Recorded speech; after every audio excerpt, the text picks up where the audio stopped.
masih asik jalan-jalan di Galapagos nih. Sekarang Nathan mau ajak kalian ketemu penghuni terbanyak di pulau ini.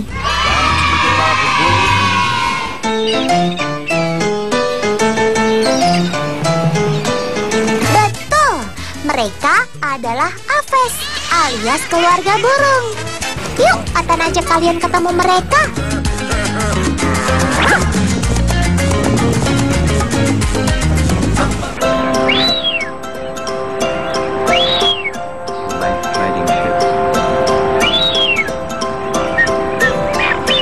Guys, kenalin nih burung keren yang menjadi maskot Galapagos. Please welcome Blue-footed Bobby.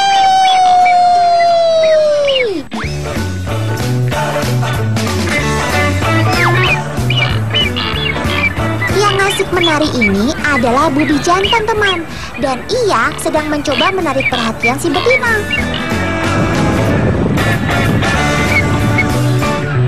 Betina mudah dikenali dari kaki yang warna birunya lebih mencolok dari yang jantan. Gemesin banget ya burung yang satu ini. Pantas kalau ia dikasih nama Bobby.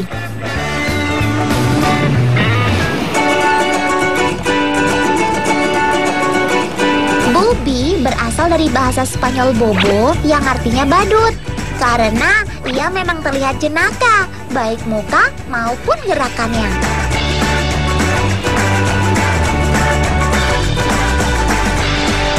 Si Bobby terlihat mencolok karena kakinya yang berwarna biru.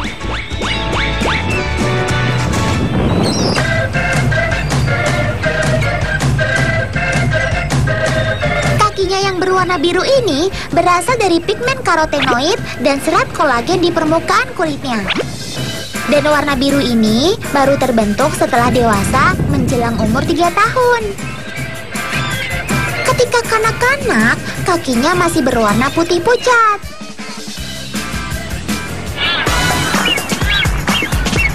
Saat musim reproduksi, betina akan memilih jantan yang memiliki kaki biru terang. Karena warna cerah menandakan Bobby tersebut sehat dan bisa menghasilkan keturunan yang bagus.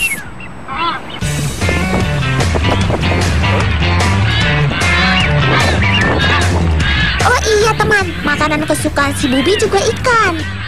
Tapi mereka punya jurus fantastis untuk menangkap ikan-ikan di lautan.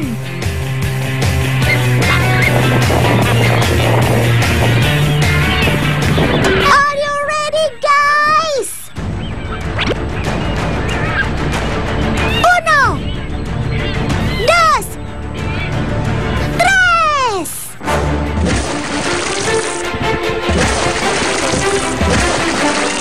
Kalian lihat tadi? Mereka terjun ke laut dari ketinggian. Wow! Bobby ini bisa melakukannya dari ketinggian 30 meter loh, teman.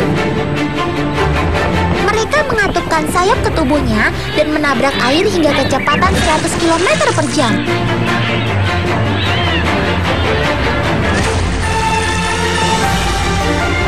Di dalam air, Bobby bisa menyelam hingga kedalaman 25 meter dan bisa menahan nafas selama 25 detik.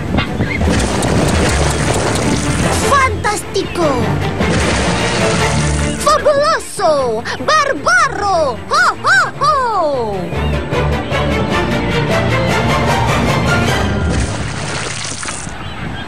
Tapi kok mereka tidak cedera ya melewati air dengan kecepatan setinggi itu?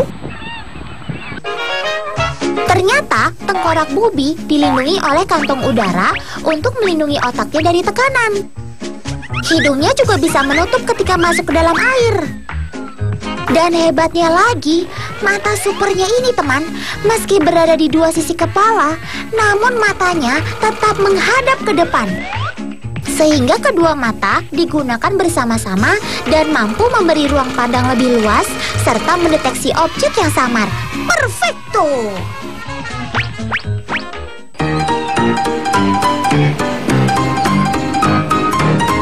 Bobby tidak membuat sarang untuk tinggal, teman. Mereka lebih suka daerah-daerah tebing dan karang tepi laut seperti ini, termasuk ketika sedang mengerami telurnya. Permiso, Mama. Otan ngintip dikit dong telurnya, boleh ya? Janji deh, Otan gak bakal gangguin. Pelit. Ya udah deh, Otan mau lanjut jalan-jalan lagi ah. Ciao, ciao.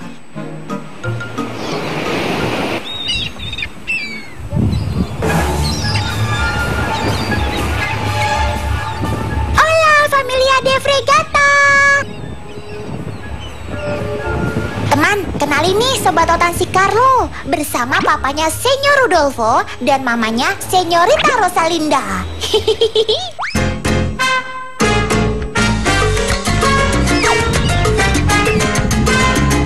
Keluarga Frigate punya nama Magnificent alias menawan.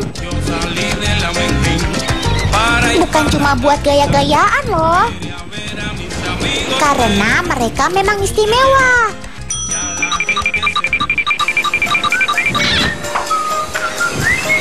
Tuh lihat, apa yang bisa dilakukan sama Papa Rudolfo. Lucu banget ya, jadi mirip balon. Yang mengembang itu adalah kantong tenggorokan Papa Rudolfo, teman. Dan hanya burung frigate jantan yang memilikinya. Papa Rudolfo melakukan ini karena ingin menarik perhatian dan berkenalan dengan Mama Rosalinda. Butuh waktu 20 menit bagi Papa Rudolfo untuk bisa mengisi kantongnya dengan udara hingga mengembang seperti ini. Selain mengembangkan kantong, Papa Rudolfo juga akan menggerakkan kepala dan mengepakkan sayapnya untuk memikat para betina. Semakin besar dan merah kantongnya ini, akan semakin banyak betina yang tertarik.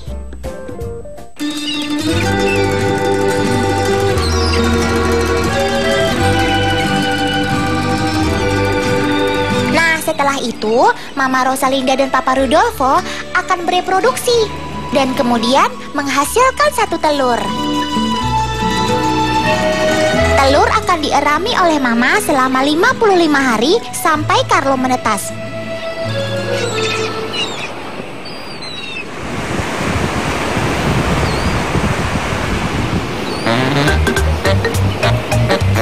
Nah, itu dia Carlo setelah berumur 2 bulan. Lucu banget.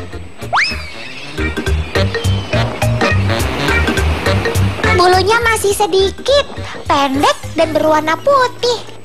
Tapi badanmu sudah montok ya, gemes deh Otan.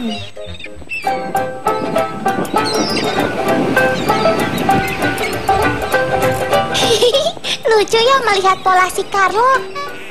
Jika ditinggal Mama Rosalinda mencari makan, ia akan lebih sering berdiam diri untuk menghemat tenaga.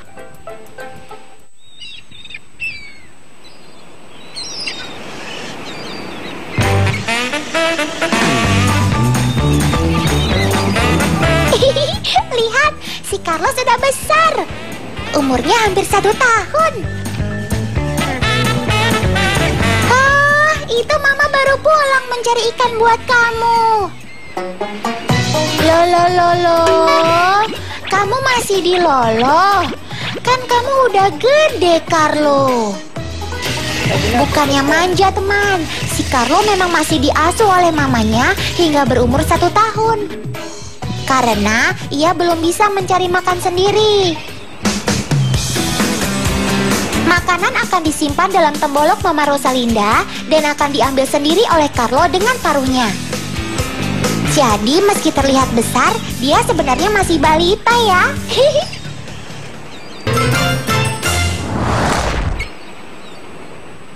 Nah, setelah berumur 1 tahun, Carlo akan mulai belajar terbang. Aduh, Otan deg-degan. Hati-hati ya.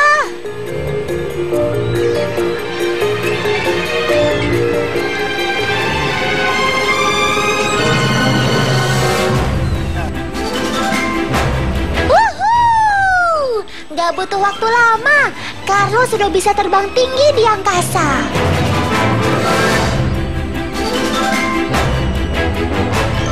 Tahu nggak teman, burung frigate dijuluki sebagai raja udara loh. Rentang sayapnya yang sangat lebar hingga mencapai 2 meter membuatnya mudah terbang tinggi. Ia juga bisa terbang berhari-hari tanpa harus mendarat.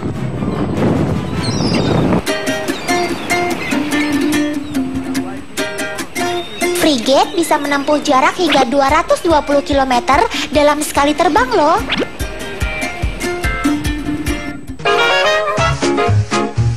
Oh ya teman, kalian tahu dari mana asal nama burung frigate? Frigate adalah sebutan untuk kapal layar yang biasa dinaiki oleh perompak atau bajak laut. Hal ini didasarkan karena kebiasaannya merampas makanan dari burung lain yang mirip seperti bajak laut. Ini disebut kleptoparasit. Wah, ternyata kamu nakal juga ya. Carlo sebenarnya bisa mencari makanan sendiri, tapi sayangnya ia takut air.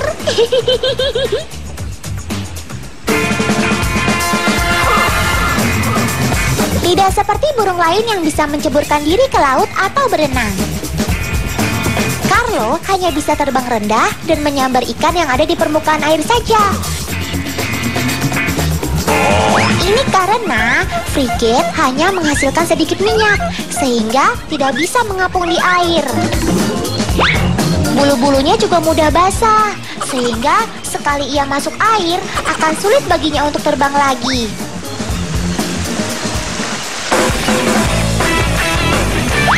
Ayo cepat ambil sebanyak-banyaknya sebelum dihabiskan sama si singa laut.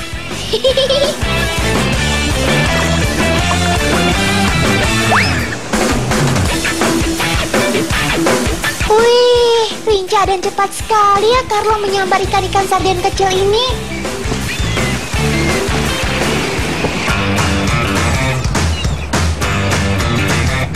Oh ya teman, Carlo suka tinggal di daerah-daerah tepi laut biar mudah mencari makan.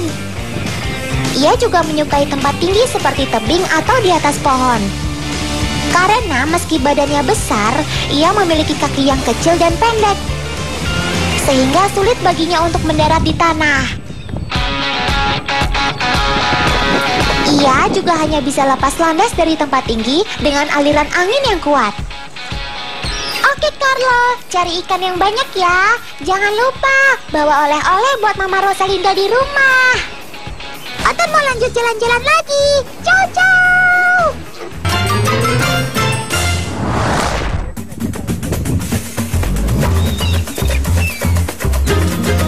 Teman, Oton hampir saja lupa. Ada satu burung di Galapagos yang harus Oton ceritakan.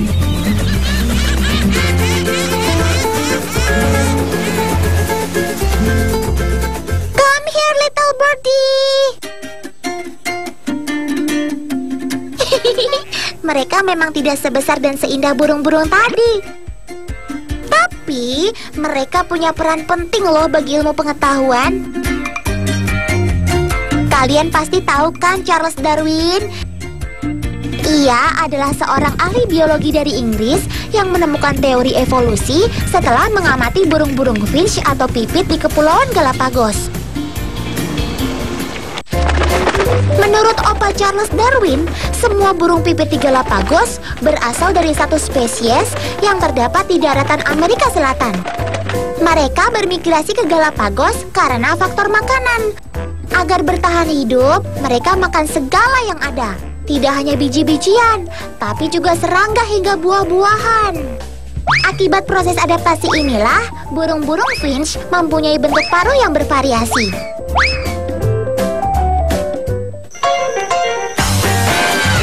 Jadi, karena seleksi alam, burung-burung tangguh dan mampu beradaptasilah yang bisa bertahan dan meneruskan keturunan. Tapi, kini dengan semakin banyak turis yang datang ke Galapagos, maka sumber makanan bagi si pipit juga mulai berubah loh teman.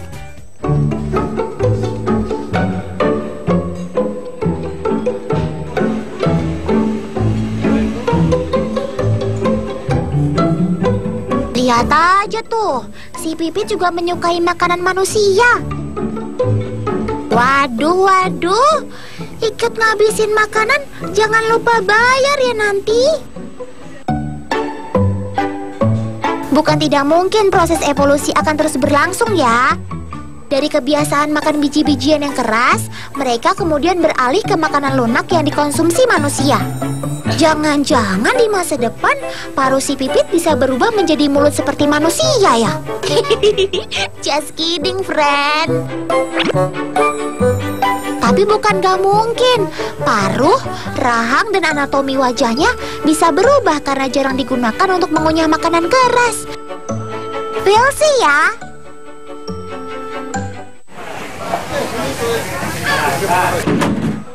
Waduh, rusuh. Ada geng pelikan kelaparan. Kalau udah urusan perut, semua jadi sulit diajak kompromi.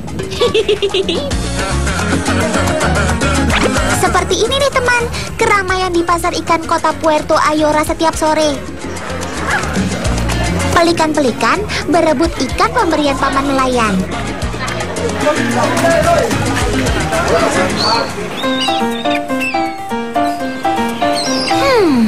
Otan jadi ingat, ada juga rombongan pelikan di Gold Coast Australia yang rajin mengantri ikan.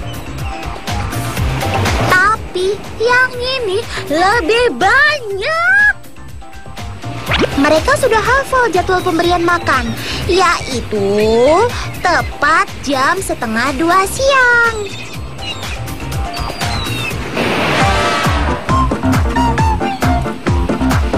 Geleng-geleng, angguk-angguk. Emang enak dikerjain. Saking kompaknya, gerakan kepala mereka serentak mengincar makanan. Pelikan memang terkenal karena paruhnya yang panjang dan super besar, teman. Panjang paruhnya ini bisa mencapai 30 cm loh. Ada satu lagi kehebatan paruh si pelikan. Mereka memanfaatkan paruh panjang dan tenggorokan lebar mereka untuk menangkap ikan. Paruhnya cukup sensitif untuk mengetahui lokasi ikan, semacam radar gitu deh. Paruh pelikan ini dapat menampung air hingga 13 liter. Terkadang, pelikan menengadahkan paruhnya untuk minum dari air hujan yang jatuh ke bumi. Temboloknya tidak berfungsi untuk menyimpan makanan dalam jangka lama, melainkan hanya dalam jangka pendek saja.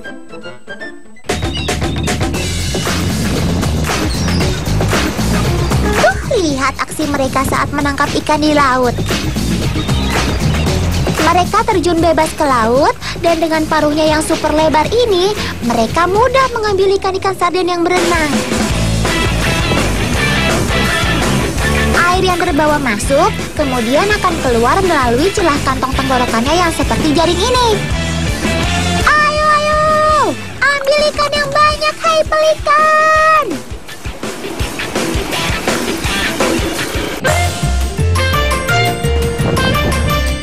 Teman, gak terasa liburan Otan di Galapagos sudah selesai. Besok, Otan akan kembali ke tanah air tercinta. Tapi ingat, tetap tonton Dunia Binatang ya. Otan akan bercerita tentang binatang-binatang dari Indonesia yang gak kalah keren. Adios amigos, sampai jumpa lagi.